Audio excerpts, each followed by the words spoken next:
Muy buenos días. Vamos a comenzar hoy con la lectura de la palabra para así preparar nuestros corazones para lo que Dios tiene para nosotros en el mensaje. Hoy leeremos de Lucas, capítulo 23, leeremos los versículos 33 al 39. Dice así la palabra del Señor. Y cuando llegaron al lugar llamado de la Calavera, le crucificaron allí, y a los malhechores, uno a la derecha y otro a la izquierda. Y Jesús decía, Padre, perdónalos, porque no saben lo que hacen. Y repartieron entre sí sus vestidos, echando suertes. Y el pueblo estaba mirando, y aun los gobernantes se burlaban de él, diciendo, a otros salvó, sálvese a sí mismo, si este es el Cristo, el escogido de Dios. Los soldados también le escarnecían, acercándose y presentándole vinagre, y diciendo, si tú eres el rey de los judíos, sálvate a ti mismo. Había también sobre él un título escrito con letras griegas, latinas y hebreas. Este es el rey de los judíos. Y uno de los malhechores que estaban colgados le injuriaba, diciendo, si tú eres el Cristo, sálvate a ti mismo y a nosotros. Respondiendo el otro, le reprendió, diciendo, ¿ni aún temes tú a Dios, estando en la misma condenación?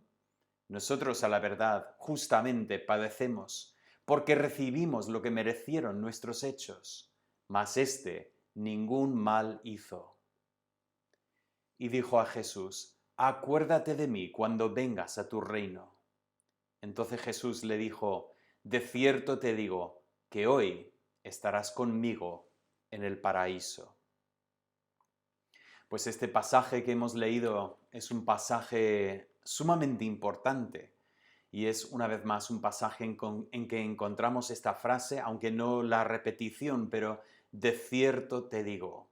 Así que vamos a ver y sobre todo preparando nuestros corazones para ese tiempo que estamos para celebrar en esta semana, este tiempo en que recordamos la muerte y luego la resurrección de Cristo.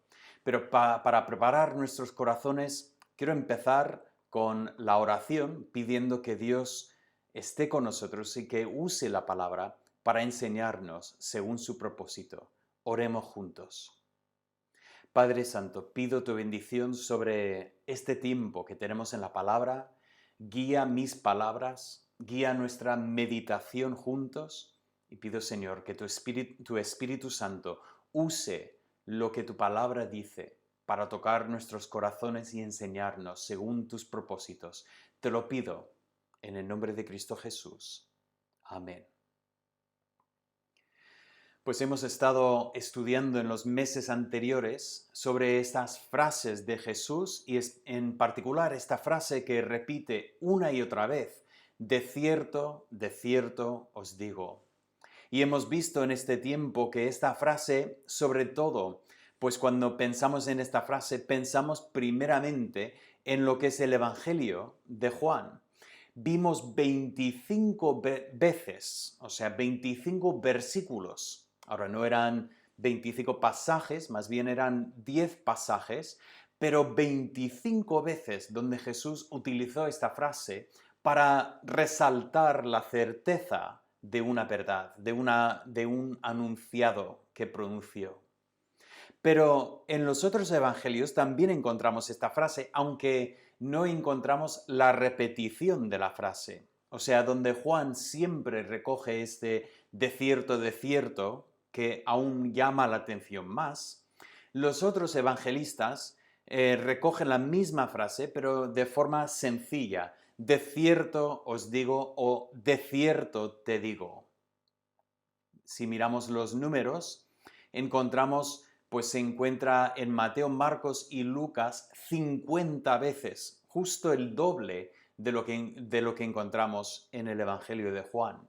Puse este gráfico para un poco ayudarnos a coger una idea.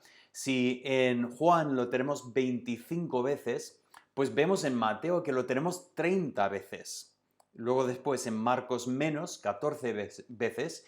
Y en Lucas, curiosamente, Lucas es el evangelio que menos nos presenta esta frase de Jesús, solo 6 veces.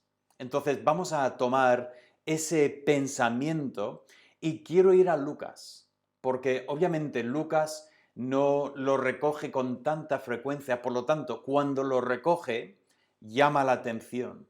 Y en particular lo que quiero ver es la sexta y última vez que Lucas recoge esta frase. Lo que es más, si recordamos lo que vimos en el Evangelio de Juan, descontando ese comentario con Pedro que tenemos en el último capítulo del libro de Juan, pues tenemos la última vez que utiliza Jesús esta frase en el aposento alto. Pero curiosamente, Lucas nos da esta frase más allá del aposento alto. Lo tenemos en Lucas incluso desde la misma cruz, como hemos leído juntos, las palabras de Jesús al malhechor. Yo sé que estamos hablando en la Semana Santa, bueno, hoy es Domingo de Ramos y es un día sumamente especial. Y normalmente en este domingo, bueno, en muchas ocasiones he predicado sobre ese momento en que Jesús entró en Jerusalén, en el burro o la burra. Allí entró para las aclamaciones de la multitud. En otros momentos he predicado sobre pues algún evento de esta semana que llamamos la Semana Santa aquí en España. Pero hoy lo que quiero hacer es saltar esta semana e ir directamente a lo que tradicionalmente decimos que es el viernes. Algunos proponen que a lo mejor era el jueves, posiblemente, no lo descarto, pero lo que eran los eventos de la cruz. Y quiero predicar un mensaje hoy sobre las palabras de Jesús, aquel ladrón que estaba en la cruz con él, lo que la Biblia llama el malhechor. Pero cuando vemos esta historia, encontramos una historia que es sorprendente pues en muchos planos.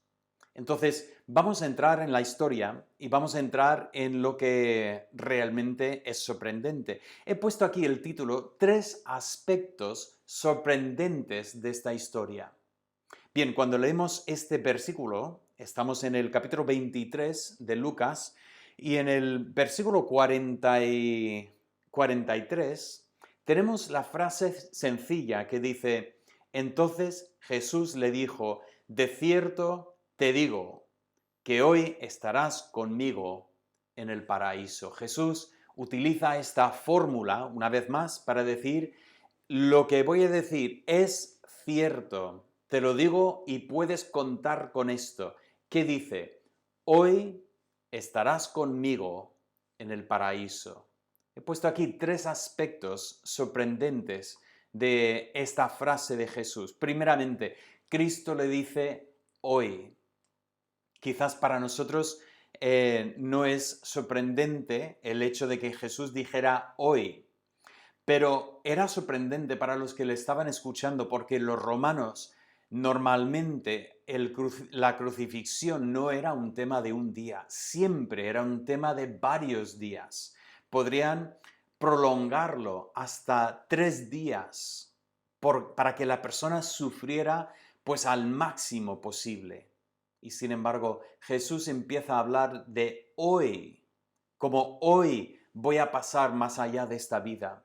Eso era sorprendente porque normalmente ellos no esperaban esa misericordia de morir tan rápidamente y sin embargo Jesús ya tiene conocimiento de lo que está a punto de pasar. Él sabe que sus horas son limitadas.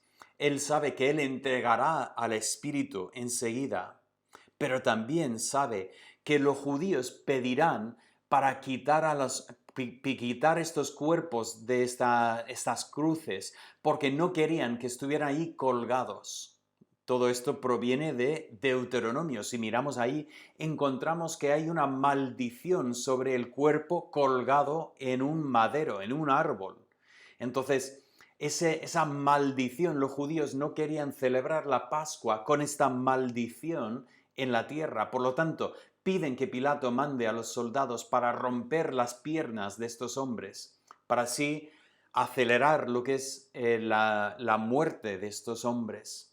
iban a hacer lo mismo con Jesús, pero lo encuentran ya muerto. Así que, primeramente, digo que es sorprendente porque Jesús dice hoy, y realmente solo Él podría haber sabido este detalle, que realmente sería verdad no solamente de Él, sino también de los malhechores o de los ladrones. Número 2, es sorprendente porque Jesús habla de el paraíso. Ahora, cuando nosotros vemos la palabra el paraíso, enseguida supongo que todos pensamos en el cielo. Lo curioso es que la palabra no es necesariamente así en su trasfondo, y sin embargo en el Nuevo Testamento sí que es así. Encontramos esta palabra 3 veces en el Nuevo Testamento. Lo tenemos primeramente aquí. Luego después también, cuando empezamos a leer, llegamos a 2 Corintios 12:4 y encontramos que Pablo dice que un hombre fue arrebatado al paraíso donde oyó palabras inefables. Lo que está claro en el contexto es que Pablo está hablando de una persona que llegó a ver lo que era la escena celestial. Entendemos por el contexto que Pablo habla de sí mismo. Él está, sin llegar a decir yo vi esto, pues lo pone en términos más bien así genéricos, pero dice un hombre fue llevado al paraíso. Ese mismo uso también lo tenemos en Apocalipsis. Apocalipsis 2:7 dice, al que venciere le daré a comer del árbol de la vida, el cual está en medio del paraíso de Dios. Así que cuando Jesús le habla a este hombre del paraíso, debemos entender que Jesús está haciendo referencia al cielo, a la morada de Dios, ahí a la presencia de Dios.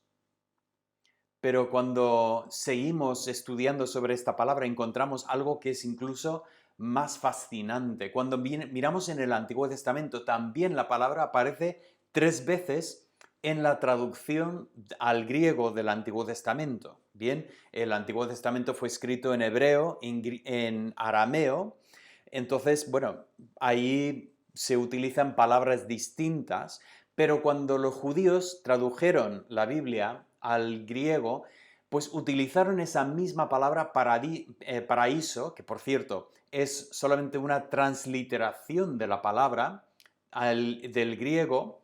Transliteración significa que han tomado las mismas letras y han representado la misma palabra que se utilizaba en griego en castellano. Y de hecho, esa palabra en griego es también, a su vez, una transliteración de la palabra en persa. Así que curiosamente tiene una historia muy interesante esta palabra. ¿Dónde lo encontramos en el Antiguo Testamento? Pues lo encontramos primeramente en Nehemías 2:8, donde nos dice que nos llama a Asaf guarda del bosque del rey. Y como podéis ver ahí en pantalla, he puesto bosque en negrita porque esta es la misma palabra paraíso. Ahora, Asaf era el guardián del paraíso del rey de que está hablando. Pues el traductor lo ha traducido bien al decir bosque, porque realmente era el sitio donde se cultivaban árboles. ¿Qué más encontramos? Pues lo encontramos en Eclesiastés 2:5, donde el predicador describe sus proezas y dice así en el versículo 5 del capítulo 2, me hice huertos y jardines. Qué interesante esta palabra jardines, paraísos, y planté en ellos árboles de todo fruto. Ya empezamos a formar una idea de esta palabra. Es un jardín, es un sitio donde se puede plantar árboles. Ahora, no es jardín como para tener plantas de tomates y cosas así, más bien estamos hablando de un sitio más grande donde tienes árboles plantados. Encontramos en la última vez en Cantares 4:13, donde dice, tus renuevos son paraíso de granados. No lo he puesto en negrita porque obviamente ya veis que se utiliza la misma palabra paraíso, pero podríamos traducir, tus renuevos son jardines de granados con frutos suaves, de flores de aleña y nardos. Entonces tenemos el pensamiento de ese huerto, este jardín, que me llama la atención porque cuando empezamos a pensar en esto, ¿a dónde vamos en nuestro pensamiento? Pues espero que estés yendo conmigo al primer libro de la Biblia, a Génesis, donde Dios hizo un jardín. No un jardín para tener pues unas plantas, unas hierbas, sino un huerto donde tenía árboles. Y por lo tanto, cuando Jesús emplea esta palabra, hoy estarás conmigo en el paraíso, nos lleva atrás a la Biblia, al libro de Génesis. Hoy estarás conmigo en aquel huerto, aquel sitio de comunión íntima con Dios. Aquel sitio donde Dios había diseñado tener comunión con el hombre. Y sin embargo el hombre rechazó a Dios, escogiendo obedecer su propia voluntad. Y sin embargo Dios tiene un propósito para renovar ese Edén, para tener otra vez ese sitio de comunión con su creación. Y Cristo dice a este hombre, hoy tú estarás conmigo, ¿dónde? En ese huerto de Dios, en ese paraíso. Tres aspectos sorprendentes. Pero cuando miro esta historia digo, pues estos tres aspectos sorprendentes se convierten realmente en algo que es incluso más sorprendente. Ah, por cierto, me faltaba el número 3, si lo has visto. Hoy estarás conmigo. Y entonces quiero coger ese pensamiento y hablar un poco de realmente lo sorprendente que es este pensamiento, que este ladrón, este malhechor, ese criminal, estaría con Jesús en este paraíso. ¿Qué podemos decir en cuanto a esto? Bueno, quiero aquí citar una cosa que no suelo hacer con frecuencia, pero quiero citar pues un párrafo que apareció en la revista Atalaya. Si sabes lo que es esta revista, es la revista de la Organización de los Testigos de Jehová. Es algo que no leo con frecuencia, pero sinceramente este número cayó en mis manos y lo leí y me llamó la atención porque tenía pues una historia, o sea, un artículo sobre este ladrón, ese malhechor en la cruz. Y para ellos era un hecho completamente sorprendente. Por cierto, comento que en su traducción de la Biblia, que como he explicado en otros momentos, realmente es una traducción que manipula el texto para salir con su doctrina, para presentar su propia doctrina. Y en su traducción dice, de cierto te digo hoy, y luego ponen una coma, estarás conmigo en el paraíso. Ellos proponen que este hoy tenía que ver con cuando Jesús había dicho esto al hombre. Por cierto, un poco curioso que en ninguna ocasión, cuando Jesús repite esta frase, y ya habéis visto las veces que repite la Biblia esta frase, en ningún momento Jesús dice, te digo hoy de cierto. No, no, Cristo jamás dice, de cierto, o sea, siempre dice, de cierto te digo. Y sin embargo, ellos proponen que ese hoy no pertenece a cuándo estará con él en el paraíso, sino que habla de, te digo hoy. ¿Por qué? Porque ellos leen esta frase con una sorpresa completa, diciendo, es que no puede ser eso. He puesto aquí, desde el punto de vista de la religión humana, esta frase de Jesús parece algo imposible. Pongo aquí las palabras textuales que ellos ponen en su publicación. Dicen así, pero el hombre en cuestión vivió como un criminal. Lo voy a poner en grande para que se lea un poco mejor, ¿vale? Dice, pero el hombre en cuestión vivió como un criminal y murió como un criminal. Es cierto que mostró respeto cuando le rogó a Jesús, acuérdate de mí cuando entres en tu reino. Sin embargo, no se había bautizado. No era un discípulo de Cristo engendrado por el Espíritu, ni se había hecho un historial de buena conducta y lealtad. Sería lógico, pues, que Jesús le prometiera ser rey en el cielo junto a sus fieles discípulos. El malhechor, aunque fue sincero en la súplica que le hizo a Jesús en sus últimos momentos, no había demostrado que se podía confiar en él. Estas palabras son palabras sumamente fuertes. Los testigos de Jehová miran este pasaje y dicen, no puede ser. Incluso en el propio artículo lo que dicen ellos es, imagina, si tú tuvieras una empresa y una persona había robado de ti, ¿le pondrías tú como encargado? Claro que no. ¿Y cómo entonces podría Jesús mirar a este hombre y decir, te voy a poner como conmigo estarás en el reino? Ellos entienden ese concepto de que va a reinar con Cristo, pero bueno, en un sentido, esa es la promesa de todos los hijos de Dios, que una nación de reyes, una nación santa, que reinará con Cristo. Pero dicen, imposible, este hombre no podría reinar con Cristo, porque este hombre no era digno de él. Pero lo que pierden de vista es que ningún ser humano puede llegar a ser digno. Ningún ser humano puede demostrar que es digno de la confianza de Dios. Ningún ser humano puede llegar a decir, yo merezco de Dios. Nadie.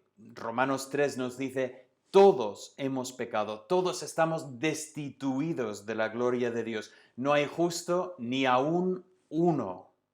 Y por lo tanto, leo estas palabras y digo, esta pobre organización es una organización de religión humana y para ellos es incomprensible lo que están leyendo en este pasaje. Ellos entienden que Jesús no está prometiendo algo tan grande a este hombre porque este hombre no merecía.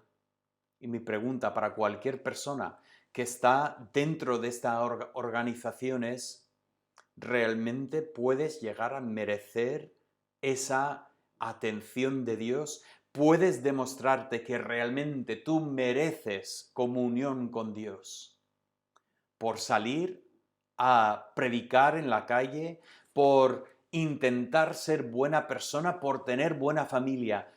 Te prometo, según la Biblia, nadie llega a merecer esa atención de Dios. Entonces esta historia, si partimos del punto de vista de la religión humana, efectivamente esta historia parece sorprendente, casi imposible.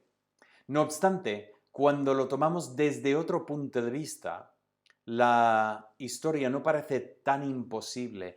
He puesto no solamente desde el punto de vista de la religión humana, sino desde el punto de vista de Jesús.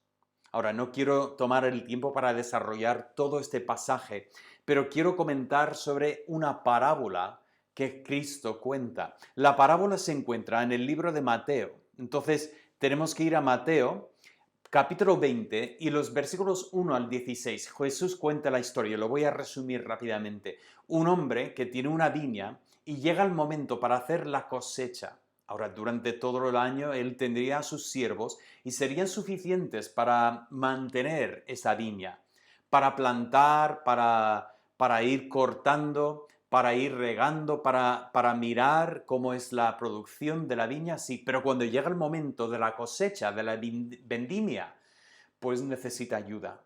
Así que sale al mercadillo para buscar trabajadores. ¿Y qué ocurre? Pues nos dice que sale sobre la sexta hora. Bueno, primeramente, perdón, dice salió sobre la primera hora. Y nos dice que, bueno, según entendemos sería sobre las 6 de la mañana. Y encuentra a algunos que están en el mercado, que están esperando trabajo. Y les da trabajo. Les promete que les pagará un denario. Un denario era lo que se solía pagar al trabajador por el trabajo de un día. Pero tengo la sensación de que muchas veces ese denario más bien se reservaba para los que estaban bajo contrato.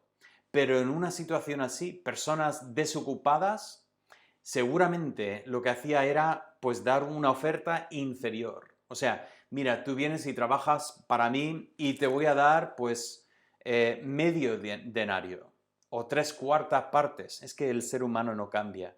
Y si se puede negociar, y sobre todo este hombre pudiente pensando voy a coger a 30, 40 hombres hoy, pues cuanto más puedo ahorrar, pues más dinero gano.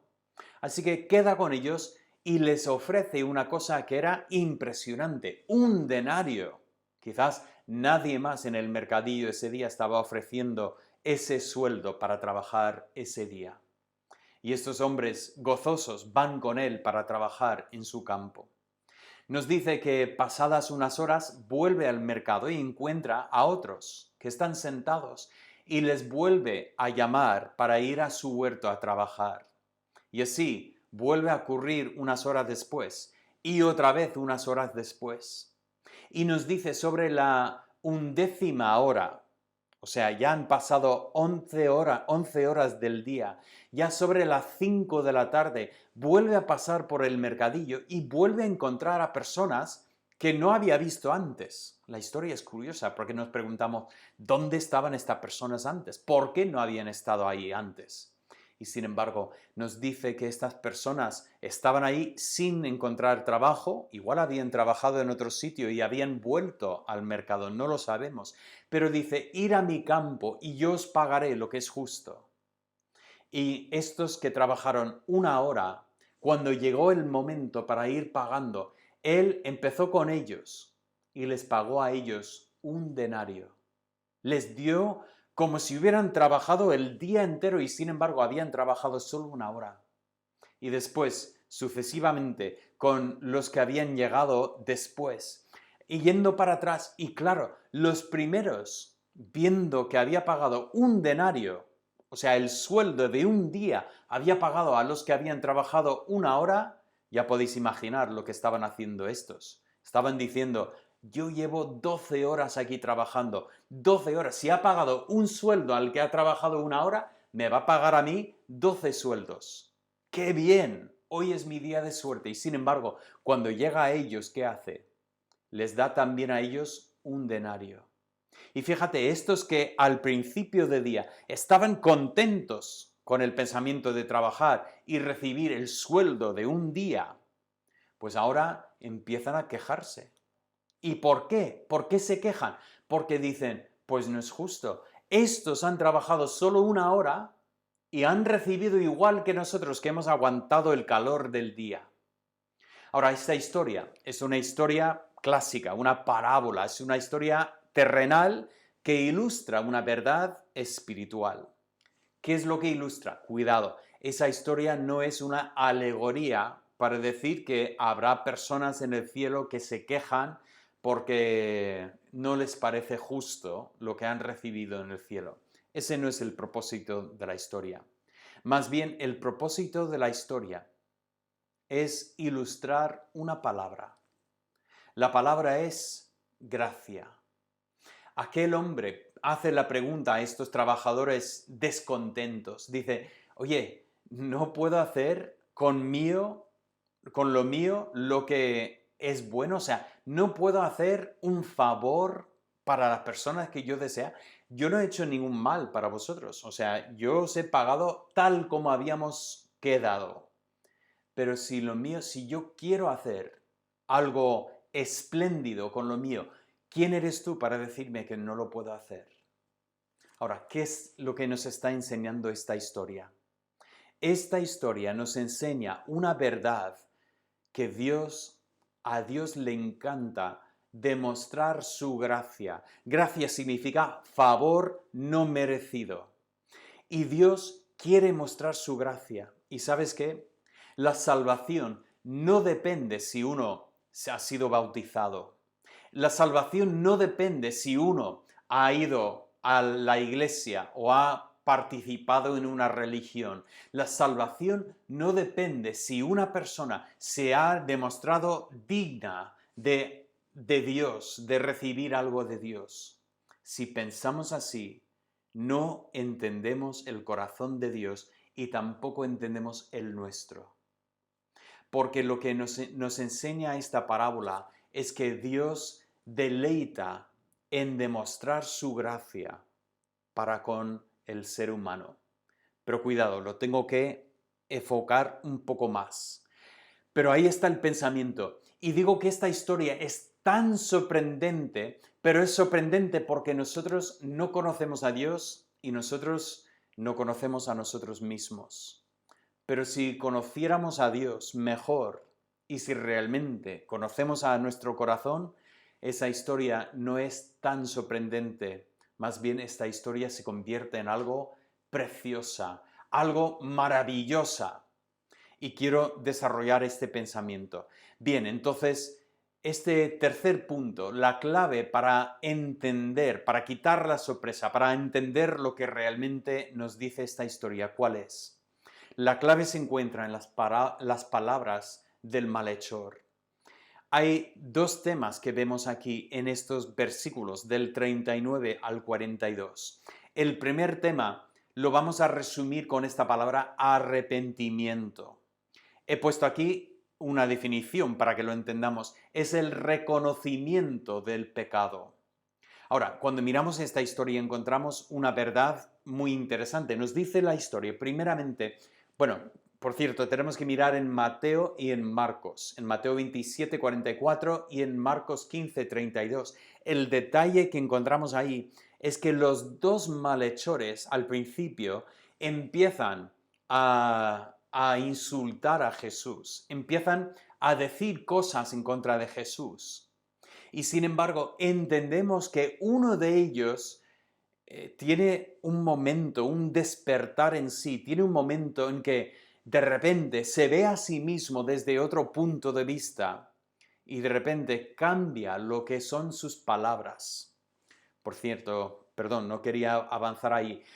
Ese cambio lo encontramos aquí en Lucas 23, 40 y 41. Nos dice así, respondiendo el otro, el que antes había participado con su compañero en las burlas que hacían de Jesús, ahora de repente cambia y dice así, le reprendió a su compañero diciendo, ¿ni aún temes tú a Dios estando en la misma condenación?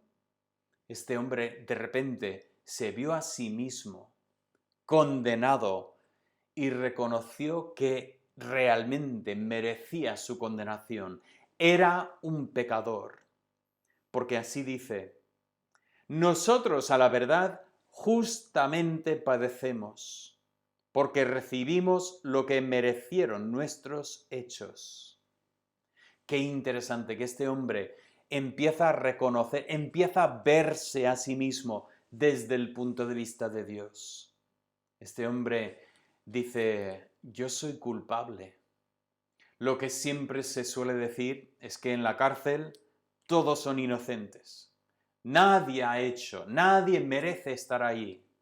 Y esa es la condición humana. Nuestra tentación, nuestra gran tentación siempre es igual. Buscamos justificarnos a nosotros mismos. Buscamos decir, bueno, si he hecho algo, pues ha sido por equivocación, pero... Y sin embargo, este hombre llegó a verse como un pecador delante de Dios. Dejó de poner excusas. Y qué importante es eso. No debemos perder de vista esa forma en que este hombre empezó a verse a sí mismo. Pero a la vez que ve a sí mismo como un pecador, notemos también cómo ve a Jesús. Si miramos, el texto continúa, nosotros merecemos, pero a continuación dice, mas este ningún mal hizo. Yo no sé, pero tengo la sensación de que este hombre había tenido algún contacto con Jesús. Algo le lleva a decir que Jesús no merecía estar bajo esa condenación que estaba sufriendo. Él sí, pero Cristo no. Y cuando realmente nos vemos tal como somos, empezamos a ver a Dios desde otro punto de vista. También funciona al revés. Cuando realmente empezamos a entender quién es Dios, de repente entendemos quiénes somos nosotros como completamente contrario a lo que Dios es. Y esta es la verdad que tenemos en esta historia. La primera verdad es el arrepentimiento cuando este ladrón se vio a sí mismo pecador delante de un Dios santo, un Dios puro. Pero si continuamos con la historia, encontramos que si continuamos leyendo, llegamos al punto en que este hombre expresa su confianza, su fe en Cristo. Cuando él mira a Cristo y dice estas palabras, dice, acuérdate de mí cuando vengas a tu reino. Empieza a decir cosas que realmente son sorprendentes. Primeramente, reconocía a Cristo como el Rey. Dices, bueno, ¿cómo dices esto? Dice, notamos la palabra tú.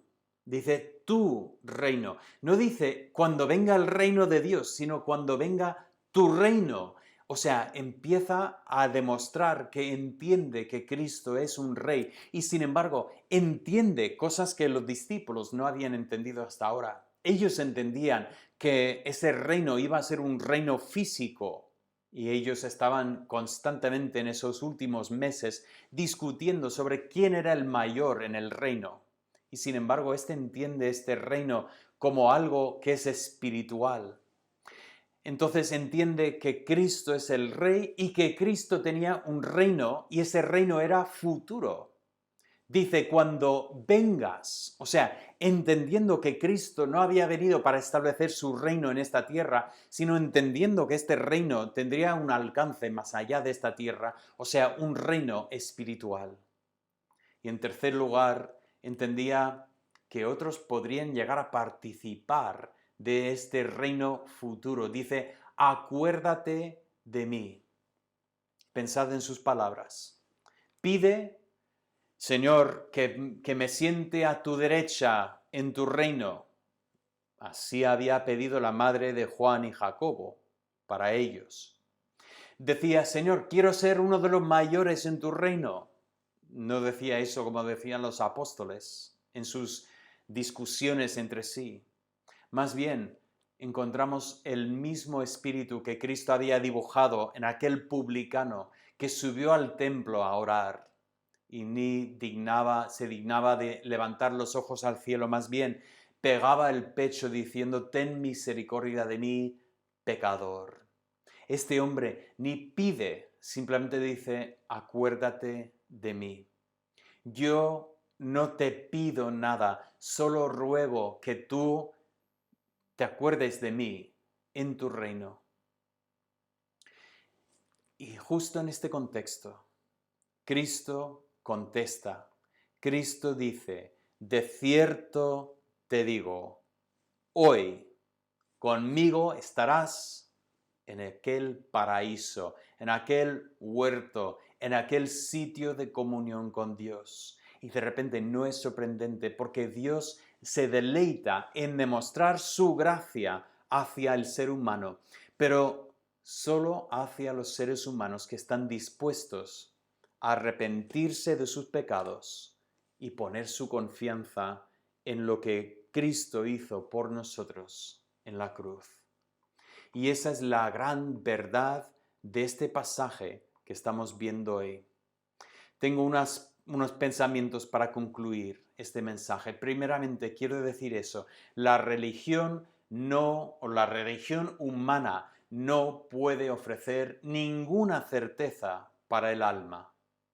Si tú estás escuchando este mensaje y estás confiando en lo que tú has hecho, como ese texto que leí de este artículo que decía, pues no había sido ni bautizado, ni había formado parte de los discípulos, ni si tú estás confiando en algo que tú has hecho, tengo que decirte que no hay ninguna certeza para ti.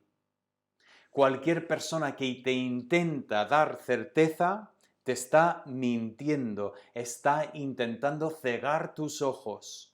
Y cuidado, el peligro es real. Es que es una situación de sumo peligro, porque podrías ir rumbo al infierno, porque la religión humana no puede salvar.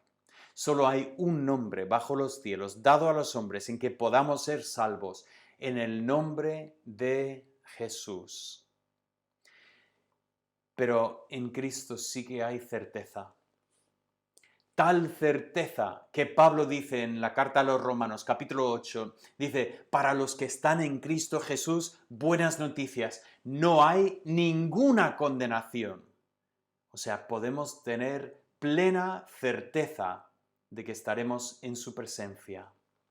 Y esto es no porque nos portamos bien, no porque somos los mejores, no porque nos demostramos dignos de Dios, más bien es porque Dios demuestra su gracia.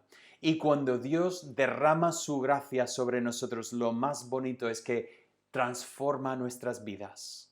Pone a su Espíritu Santo dentro de nosotros para habitar en nosotros, para ir transformándonos. Y si un cristiano verdadero realmente es una persona que anda digna de Dios, es una persona que efectivamente actúa de manera coherente con la fe, no es para así ganar la salvación, más bien es el resultado de la salvación en Él. O sea, cuando Dios salva una persona, transforma a esta persona para que esta persona vaya demostrando más y más lo que es el carácter de Cristo.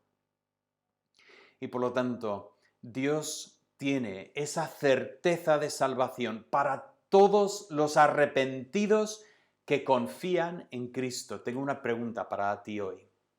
Mi pregunta para ti hoy es, ¿tienes esta confianza? Tú tienes esta confianza que dice, de cierto te digo que cuando partas de esta vida estarás con Cristo en aquel paraíso. Puede que me digas, David, me parece demasiado difícil que una persona tenga tal grado de confianza. Y te digo no. Es demasiado si una persona está confiando en sí misma. Pero si una persona está confiada en la gracia de Dios, en lo que Dios ha prometido, es que debemos tener esa certeza. Y así podemos gozarnos de esta relación con Dios. Ya no tenemos que vivir con miedo de qué va a decir Dios, porque podemos tener paz en el corazón sabiendo que nuestros pecados han sido perdonados y que tenemos real comunión, verdadera comunión con el Padre. Y esa es la verdad que este pasaje me anuncia.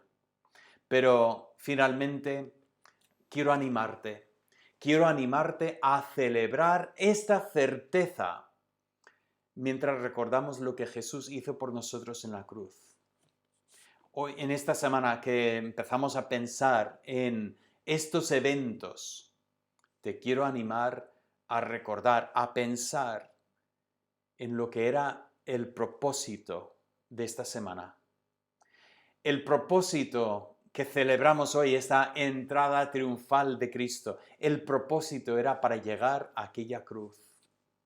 Y el propósito de todo nos lleva a ese momento en que Cristo dio a sí mismo por nosotros, por nuestros pecados, y luego después resucitó victorioso sobre la muerte y sobre el pecado. Pero tengo un reto para ti. Primeramente, espero que sigas mi pensamiento. Si has escuchado este mensaje y tu confianza está puesta en cualquier cosa que no fuera Cristo, si estás confiando en tus buenas obras, en tu moralidad, en tu religión, en lo que sea, te animo hoy a dejar toda esta ropa andrajosa a un lado y a confiar en Cristo, dejar que Él te vista de su ropa, de su perfecta justicia, porque es la única forma que podemos tener certeza. Pero si has confiado en Cristo, si eres un hijo de Dios y tú, esta certeza que estoy comentando, te pertenece, quiero darte un reto. En esta semana te animo a buscar oportunidades para hablar con otros sobre estas verdades del Evangelio, para compartirlo con otras personas. Ponlo como misión. Pide que Dios te dé oportunidades. Y luego cuando se abra la puerta, pues comparte con personas el mensaje del Evangelio. Empieza con el pecado. Empieza hablando del pecado humano y busca llevar la conversación a lo que Cristo hizo para poder perdonar al pecado humano. ¿Será que algunos pues lo rechacen? Eso sí. Otros pues a lo mejor lo escucharán y pensarán.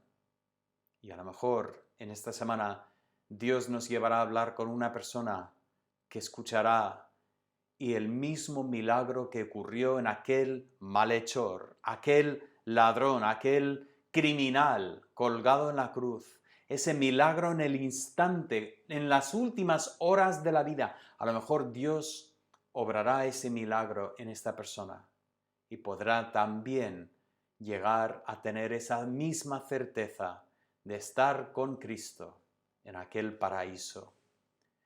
Que Dios nos abra puertas para compartir esa bendita certeza con los que tanto la necesitan. Oremos. Padre Santo, te doy gracias por las verdades que hemos visto aquí. Gracias, Padre, por la certeza que tenemos en Cristo, que por la gracia que tú muestras al pecador arrepentido que pone su fe en Cristo, podemos saber que nosotros un día estaremos contigo en aquel huerto, aquel paraíso, aquel lugar de comunión perfecta contigo. Y pido, Señor, que seamos listos, que estemos listos para poder compartir este mensaje con los que tanto necesitan escuchar. Padre, si hay una persona escuchando este mensaje que todavía no te conoce, no ha llegado a esa certeza de saber que no hay ninguna condenación, pido hoy que nazca de nuevo por tu Espíritu Santo y que tú seas glorificado así de esta forma. Te lo pido en el nombre de Cristo Jesús. Amén. Pues que Dios te bendiga.